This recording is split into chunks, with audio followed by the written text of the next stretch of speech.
Tonight at 10, over 21 years in jail for the driver who struck dozens of people at a football victory parade for Liverpool in May. Paul Doyle ploughed through the crowds, driving directly at football supporters going home after Premier League title celebrations.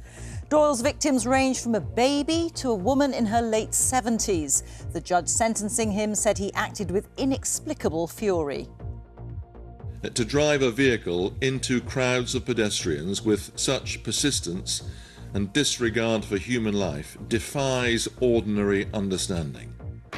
Also tonight, the deaths of the Hollywood director Rob Reiner and his wife Michelle. Tonight, their son is to be formally charged with their murder. The UK looks set to rejoin the EU's student exchange scheme Erasmus, 5 years after quitting it as part of the Brexit deal. A number of cheaper World Cup tickets will be made available for fans by FIFA after an outcry, but will it be enough? And fortune favours these two. They've won a £1 million lottery not once, but twice. On BBC London, a man who stabbed an 11-year-old in a random attack has been detained indefinitely. The passerby who ran to help is commended for his bravery.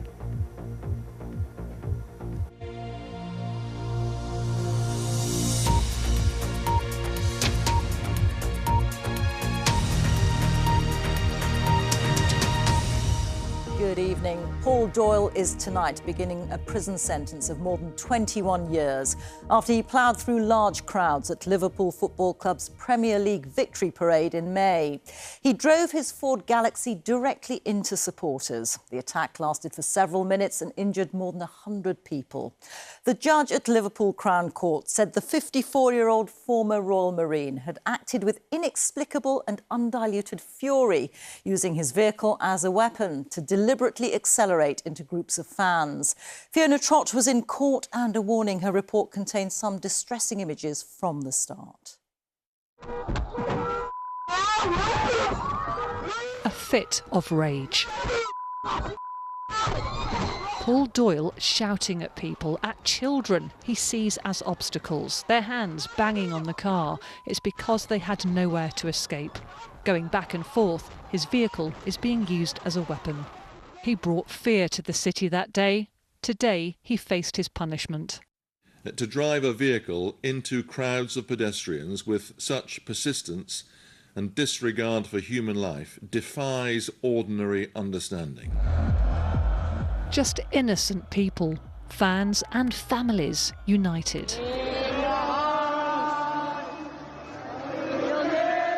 Among them, Mike Blair and his mum Debbie. City full of red smoke. Superb, absolutely boss. But look what's on its way. Paul Doyle running a red light, driving dangerously towards them. How did he end up here? He could have stopped, but chose to drive on. Oh my God! In 7 minutes, the 2-ton car collides with more than 100 people. One victim is a 6-month-old baby. 4 people get trapped underneath. It's remarkable that nobody died. Well, I thought it was a terrorist attack. Everyone was screaming, it's a terrorist, they could have a bomb. Next minute, people shouting, kill him, kill him! Kill him! Kill him! I was just sobbing my heart out because I couldn't find Michael. Chaos and confusion. In the middle of it all is Daniel Barr. Just minutes before he'd got into the car with Paul Doyle, police say he saved lives. The people being hit and run over, like 10-pin bowling. I do recall seeing they had an automatic, and therefore P for park was right at the very end, so it wasn't even in the middle or anything. So I thought, like, just jam that forward as far as you can. That should stop him from memory. And it did. It was horrendous, and it was, I could see people's faces, they could see the looks of just, like they were trying to plead but wasting their time. That's all that they could do. The police take over and pull Paul Doyle from the car. Get him in! Just stay exactly there. I got you. All right? Yeah, yeah. That's just ruined, and I've said to so many lives. a reality he faced at the start of his trial. He sobbed as he changed his pleas to guilty. Today, the judge reminded him of the human reach of the trauma he inflicted. Parents were convinced their children had been killed. Children saw their parents unconscious or bleeding. And many people searched desperately for loved ones, not knowing whether they were alive. This was familiar territory for the former Royal Marine, who once served a prison sentence for grievous bodily harm. Paul Doyle, yeah. His violent rampage at the parade will cause years of harm for so many people. Fiona Trott, BBC News, Liverpool. Within the last hour, it's emerged that Nick Reiner, the son of the Hollywood director Rob Reiner and his wife Michelle, is to be charged with 2 counts of murder after his parents were found stabbed to death at their Los Angeles home on Sunday. Let's go over to Regan Morris now, who's in Los Angeles for us. And Regan, the police have just released more details. Tell us what they said. Yes, the prosecutors here say that Rob Reiner's son, Nick, killed his parents with a knife and that he will formally face charges soon. This is how Los Angeles District Attorney Nathan Hochman announced the news in the last hour. Today I'm here to announce that our office will be filing charges against Nick Reiner, who is accused of killing his parents, actor-director Rob Reiner, and photographer-producer Michelle Singer Reiner. These charges will be 2 counts of first-degree murder with the special circumstance of multiple murders. They didn't give us a great deal of new details, but we're hearing reports that the Reiner family attended a party at Conan O'Brien, the comedian, Conan O'Brien's house on Saturday night, and that Rob and Nick Reiner argued there. They were found dead in their home in the Brentwood neighborhood of Los Angeles on Sunday afternoon, but authorities here today at this press conference wouldn't give us a timeline of when they think they were killed. They did, however, say that Nick Reiner could face the death penalty if convicted. Regan Morris in Los Angeles. Thank you. The BBC understands that the government is expected to announce that the UK is about to rejoin the Erasmus scheme, the European Union's youth cultural programme that allows young people to study or train in other EU countries. Let's go live now to Harry Farley, who's at Westminster for us. And Harry, this will be a big move. It would be a big move, Rita, not just for the young people who could take part, university students, but also apprentices, those studying vocational courses, those at college and so on. But it would also be a big move for the government's broader warming of relations with the EU. As a reminder of how we got here, the UK left the Erasmus scheme in 2020. The Prime Minister at the time, Boris Johnson, questioned its value for money and set up a different scheme, not just restricted to the EU. We're not yet clear how much rejoining Erasmus will cost, and that will be a key question that opposition parties will be asking when we get the full details. We will get those tomorrow, I understand. But recently we've heard this government, from the Prime Minister down, talking about their desire to be closer to the EU, and we can expect ministers tomorrow to claim this as a victory in that broader direction of travel. And the government hopes to make further changes, including around a wider youth mobility scheme, possibly next year. Harry Farley in Westminster, thank you. In Australia, 22 people remain in hospital, 6 in a critical condition after the fatal attack on Sydney's Bondi Beach, which killed 15 people and injured dozens more. Stories have also emerged of heroic attempts by the public to stop the 2 gunmen who targeted Jewish families celebrating the first day of Hanukkah. Police say the gunmen had travelled to the Philippines in the weeks before the attack to reportedly receive military-style training. Katie Watson reports now from Sydney. Amid the horror, more tales of heroism. This dashcam footage showing Bondi locals Sophia and Boris Gurman trying to stop the attack on the Hanukkah festival before it even began. As Sajid Akram gets out of the car, Boris, in the purple shirt, tackles him and removes his weapon. Sophia is standing on the pavement. Boris appears to get up, gun in hand, but then the footage ends. And look closely at the windscreen, a homemade Islamic State flag. We now know that while Sajid Akram got away, the couple paid for their courage with their lives. In a statement, their family said, "While nothing can lessen the pain of losing Boris and Sophia, we feel an overwhelming sense of pride in their bravery and selflessness." Reuven Morrison was another bold bystander, seen here throwing an object at the gunman, forcing a retreat. But moments later, he too was killed. If there was one way for him to go on this earth, it would be fighting a terrorist. He went down fighting, protecting the people he loved the most. I don't know how to live in a world without him. I don't know how my children will live without him.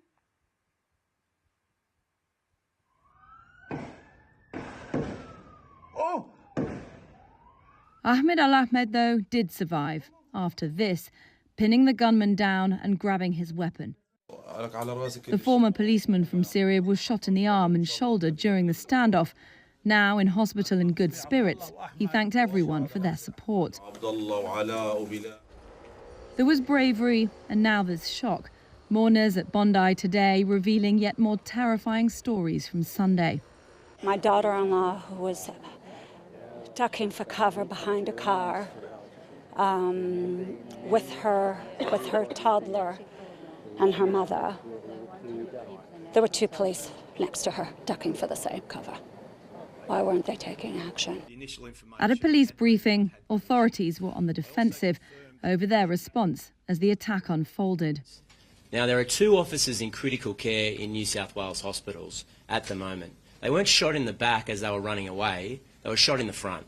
I'm sorry to be graphic about it, but if there's any suggestion that New South Wales police didn't live up to their responsibilities to the people of this state, it should be rejected because it's not consistent with the facts. More detail also emerged about how the gunman prepared for this attack. I can confirm that they did travel to the Philippines. The reasons why they went to the Philippines and the purpose of that and where they went when they were there is under investigation at the moment. The Philippines later confirmed the pair spent most of November in the country, the father entering on his Indian passport, while his son used his Australian. Meanwhile, here in Bondi, the investigation continues. Police say the beach will remain a crime scene until at least Wednesday morning. The Prime Minister earlier today talked about the global problem of radical Islam. He's also promised to tighten gun laws after the attack. But speaking to people here, rabbis, politicians, the Jewish community more generally, they say the government needs to do much more to tackle the rise in anti-Semitism. The promenade at Bondi is usually teeming with people. Now it's a place of reflection. Painful for some, but important to be here. Australians of all faiths stopping to remember those who died. Katie Watson, BBC News, on Bondi. Well, Sir Keir Starmer held a Hanukkah reception at Downing Street, at which he said that Jewish people must not be cowed by terror and that the country should stand together in defence of the Jewish way of life. Hundreds of people have gathered in Trafalgar Square in London to mark the 3rd night of celebrations. Lucy Manning reports. In the shadow of Nelson's column, alongside the Trafalgar Square Christmas tree, the menorah stood tall, as did those who came here to celebrate Hanukkah. In a spirit, they said, of defiance, of pride. With extra security checks and police, amidst the celebrations there is anger, a feeling that the community's concerns were ignored for too long. I think the normalisation of anti-Semitism running rampant through our society, it's not acceptable. We are peaceful, normal human beings living a life in this great, wonderful country, and at the moment we do not feel safe. Still, they came to dance, yet these uncertain times loom over this celebration. The view expressed here is why it has taken the murder of 15 people in a Hanukkah celebration to make the wider world, governments, the public realise the anti-Semitism that Jews have been facing, particularly in the last 2 years. At Downing Street, the Prime Minister said anti-Semitism isn't just a problem for Jews, but a problem for us all. Determined to defeat this poison of anti-Semitism together. We must not be cowed by terror. We must not give in to hatred and poisonous extremism. The Jewish community wants action so they aren't murdered in synagogues or mourning those killed on the beach. Lucy Manning, BBC News. The BBC says it'll defend itself against a multi-billion-dollar legal claim for defamation filed by Donald Trump. The president's lawyers are seeking damages from the corporation over the way that Panorama edited the speech he gave on the day of the Capitol riots in January 2021. The BBC apologised to President Trump last month but rejected his demands for compensation. Here's David Silito. This was supposed to be a day to talk about the future of the BBC, but the government publishing a green paper outlining thoughts about the BBC's next charter.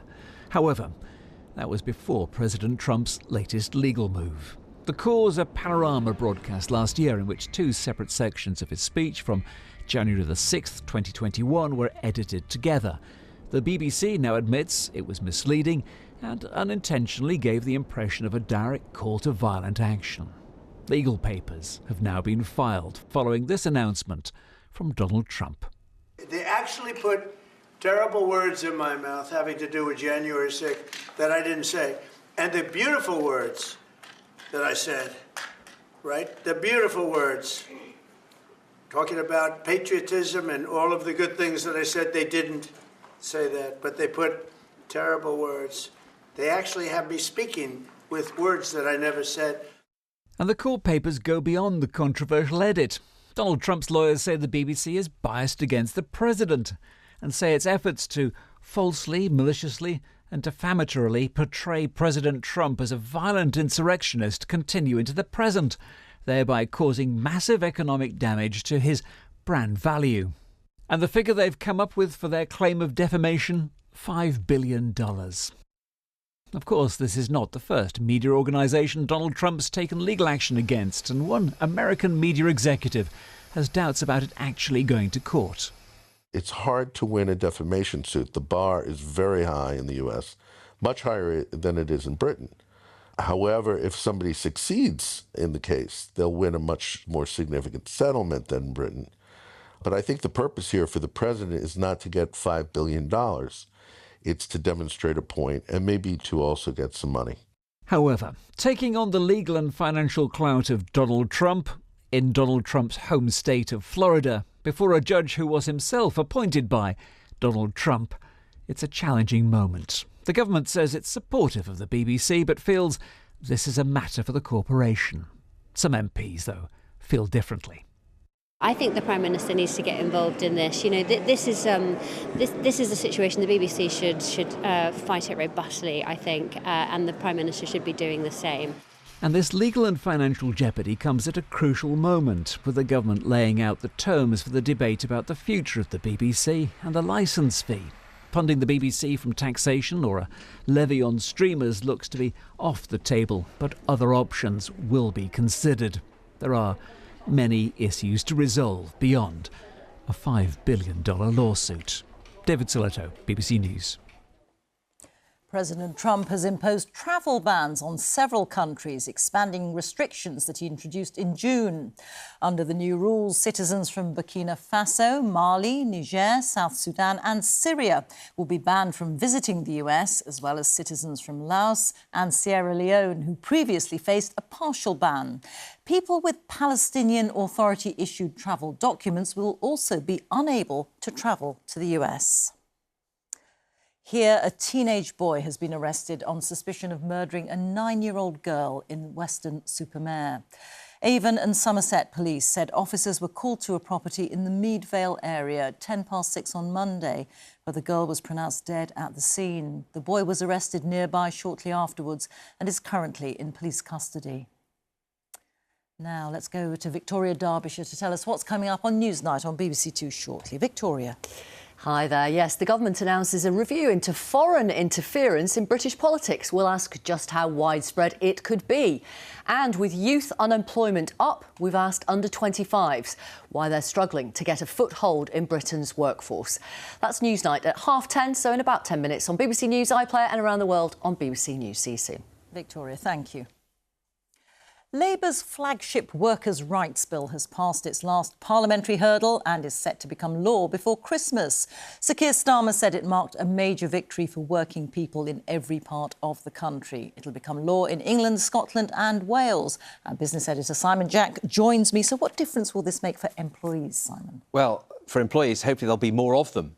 Because although this is a cornerstone flagship policy for Labour, extra employment rights for people, it's a flashpoint with their relationship with business. And the key thing is that at the moment, you have to wait 2 years as an employee before you have protection against unfair dismissal. This legislation, as originally drafted, would have brought that down to day one, to the delight of unions, to the dismay of business who say this is too risky, I'm just not going to take a bet on someone if I might end up in a tribunal. Now, this has been back and forth from the Commons to the Lords. They've arrived at a compromise, which means these rights for unfair dismissal kick in after 6 months. So everyone seems to be on the same page with that. There's other things to go through. A lot of this stuff will be in secondary legislation. But on a day when we've seen unemployment rise, it'll be very interesting to see, with this break that employers have said has been on hiring, whether with the break and this agreement being concluded, that will mean that they can actually, hire with more gusto. And let's have a look what happens to the unemployment numbers. Simon, thank you very much. Simon Jack there. A global network of scammers exploiting children with cancer has been uncovered by the BBC. Organisations posing as charities have filmed videos of the children and then promoted them online to bring in donations from the public. 9 families have told the BBC they have not received any of the $4 million raised in their children's names. Simi Jola Osho reports.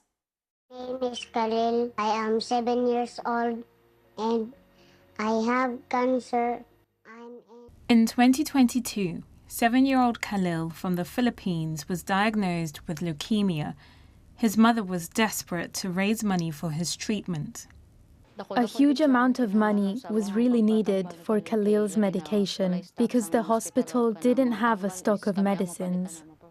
A local recruiter approached the family offering help on behalf of an organisation the BBC has identified as Chance Latikva. It's registered in Israel and the US. The recruiter sent instructions through voice notes.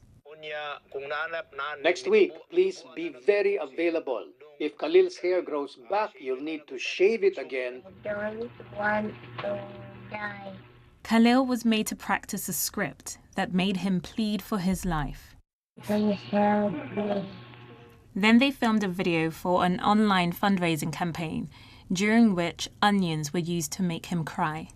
It raised more than $27,000, but the family only received $700 on the day of filming. It was given to them in cash by another man also linked to Chance Latikva. I was really disappointed because the foreigner made lots of promises, but none of it came true. BBC Investigations has identified this man as Erez Hadari, an Israeli man living in Canada, a key player behind several scam fundraising campaigns. We've spoken to 9 families across 5 continents that were also targeted. They haven't received any of the $4 million that appear to have been raised in their children's names. Another campaign under Chance Latikva is for a girl called Victoria. She is 5 years old and lives in western Ukraine with her family. She was recovering from brain cancer when her mother says she too was approached by a local recruiter. Було після другої операції. Жінка зателефонувала і сказала, що вона може допомогти. Тетяна. The woman, called Tetiana, said they needed to film a video at a private clinic. When Victoria cried, her mother says she was told not to comfort her. Вони казали, що треба постійно емоції, що їй боляче. Olena was given just over €1,200 on the day of filming. She was not told anything more about the campaign, even though it appeared to have raised more than €280,000. She only found out about it through us. There's a little bit of light pushes a lot of darkness away. Erez Hadari, Tetiana and Chance Latikva did not respond to the allegations. Khalil passed away at the age of 8, a year after his campaign was filmed. If I had known the amount of money we had raised, I can't help but think that maybe Khalil would still be here. Victoria's family have received news that she has yet another brain tumour. They say they are determined to keep fighting for their daughter's life. Simi Jala-Osho, BBC News. Football's world governing body FIFA has announced a number of cheaper $60 tickets. That's around £45 for World Cup matches next summer. Let's speak now to Joe Linsky. And Joe, this is after much criticism about the proposed cost for fans. Yes, last week it was worked out that watching England at every match of this World Cup through to the final would cost fans at least £5,000 in tickets alone. Now, after so much global criticism, FIFA has announced these new supporter entry tickets. They're priced at $60, but the problem many have pointed out this evening is just how hard they will be to get, because they're being offered to 10% of each team's supporters club allocation. So, for example, when England play Croatia in their opening match of the tournament, that allocation is 4,022 tickets. It means around 400 of them will be priced at that $60 mark. Now, they are being made available for every match in the tournament, including the final, where the next cheapest ticket is more than £3,000. And FIFA say introducing this new category is the right thing to do. But tonight, Sir Keir Starmer has said this evening, I encourage FIFA to do more to make tickets more affordable. And this is the verdict of the Football Supporters Association. They say this move by FIFA is a cynical attempt to deflect attention while continuing to rip fans off. Joe, thank you. England's last chance to keep their Ashes hopes alive starts in a little over an hour's time. Their must-win match against Australia is in Adelaide. They've lost the first two tests, and if they lose or draw this one, it's all over. Andy Swiss reports. Their focus could not be clearer. For England, it is now win or bust. So far, their Ashes journey has brought only defeat and even derision. We heard the English cricket team spending a few days in Noosa. As the players tried to relax last week, two Australian radio DJs kindly tracked them down. We love you, brother. We love you, mate. We want to help. Do you want me to do your back? No. But while Ben Stokes saw the funny side, he knows it's now down to serious business. I've spoke a lot about fight and determination and grit over the last couple of days, you know, to the cameras and in the dressing room in a bit more detail. So I hope you're going to see a completely different thing this week, purely because of the situation that we find ourselves in here. But only once has a team won the Ashes from 2-0 down, and that was Australia nearly 90 years ago. Hammond to Bradman, a single, and Don reaches the 100. For England fans then, there's still hope, but only just. I'm going to go and give them a team talk, I think, and say, come on, lads, we've come a long way to watch this. I want you boys to step up to the mark. Yeah, full of optimism. Might be misguided, but, you know, until it starts, we don't know, do we? But for the hosts, this will be a hugely poignant occasion. Following the events at Bondi Beach, both teams will pay tribute, including Australia's captain, who lives close to where the attack happened. You know, just put the kids to bed and kind of flicked on the news as that was coming through, and yeah, me and my wife were kind of watching in disbelief. It's a place that's just around the corner from where we live, and we take the kids there all the time. So yeah, it's hit home pretty hard. Everyone's thoughts then will be off the field too. But England know that on it, it's now or never. After arriving in Australia amid such hope and such hype, they simply have to deliver. Andy Swiss, BBC News. Now, it's hard enough to win the National Lottery once. You have a 1 in 45 million chance of scooping the prize. So imagine the astonishment of one couple who've won £1 million twice. The lucky pair have been speaking to Thomas Morgan. You don't really expect it to happen, then it does. And then when it happens again, it's, well, I don't know. It's like, what? Yeah. A Christmas miracle. Richard Davis and Faye Stevenson-Davis have become millionaires not once, but twice. And this time they found out at 6 a.m. in the morning. I was like, you're going to have to try and make sure that I'm awake, please. You need to pinch me. me. Pinch me. And she goes, no, just leave me sleep. So I was like, no, pinch me, please. So then she was literally looked at the phone, she went, oh. So what could the lucky couple be spending their money on this time? recently there's been a little bit of an itch to move. So I think that's possible. Yeah. Definitely a new house, maybe. But these Welsh winners won't be keeping everything for themselves. With their first prize back in 2018, they gifted cars and donated a minibus to the local rugby team, and now spend the majority of their time volunteering. The odds of winning big in the lottery is usually around a few million to 1. But Richard and Faye's odds of winning $1 million twice was around 24 trillion to 1. It's just unbearably unlikely. But what's important to think about here is, and this is a bit counterintuitive, is actually that just because they've won once, it doesn't mean they're any less likely to win again. So, will they keep playing? I've done my numbers tonight. Everything works in threes, so now everyone's told us that. You can't really stop. Thomas Morgan, BBC News.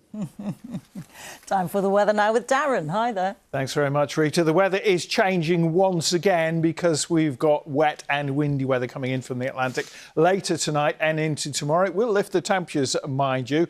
We have all this cloud looming large on the satellite picture. That's racing in.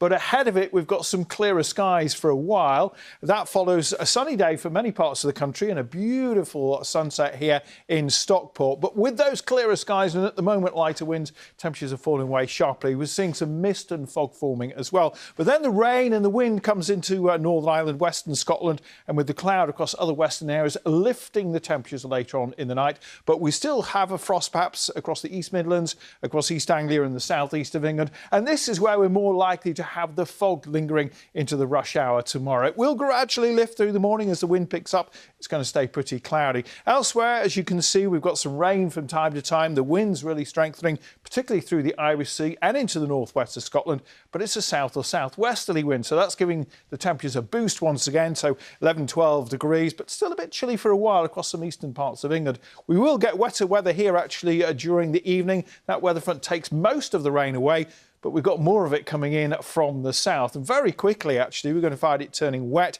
and quite windy as well across southern parts of England and Wales. Those winds will push the rain northwards across the whole of England and Wales on Thursday. It'll get wetter in Northern Ireland and eventually across central and southern parts of Scotland. So for many parts of the country, the weather going downhill on Thursday, but temperatures 12 or 13 degrees. That wet and windy weather out of the way for Friday and away from a few showers in the northwest. It'll be a bright and breezy day with some sunshine before we see a bit more rain arriving on Saturday. Rita. Darren, thank you. That's it from us. Now it's time for the news where you are. Good night.